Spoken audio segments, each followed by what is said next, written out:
নমস্কাৰ ৰাইজ, সত্ৰৰ ওচৰতে কিছুমান দোকান আছিল, তাতে কি বস্তু পায় সেয়া আমি চাই ল'লোঁ। আৰু এয়া আমি ওলাইছোঁ অকণমান, তাতেনো কি পায় তাকে চাব যাবৰ কাৰণে, কাৰণ আমি নদী পাৰৰ ফালেহে গৈছিলোঁ। তাৰপাছত অকণমান বজাৰ চজাৰ চাবলৈ যাম বুলি ওলালোঁ আৰু আহি পালোঁ। এইখিনি ঠাইৰ কিবা নাম আছিল সেয়া মোৰ ভালদৰে চোৱা নহ'ল। বজাৰখন ঘূৰিলোঁ, কিবা পায় নেকি তাকে চালোঁ।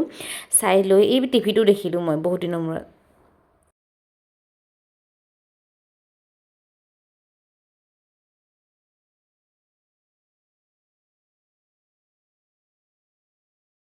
বজাৰ চজাৰ চাই আহি সত্ৰৰ ওচৰতে থকা দোকানখনত আমি একদম বস্তু কি ল'ব পাৰি কি ল'ব নোৱাৰি তাকে চাইছোঁ। দামবিলাক অৱশ্যে বৰ বিশেষ নাছিল, সেইকাৰণে সেয়া চাই আহি খাই ল'লোঁ। খাই লৈ আকৌ ৰাতিৰ ভাতৰ যোগাৰো অকণমান কৰিলোঁ, আৰু সেইখিনি কৰাৰ পাছত আমাৰ নাম প্ৰসংগ এনে অনানুষ্ঠানিকভাৱে কিছুমান চলি থাকিল।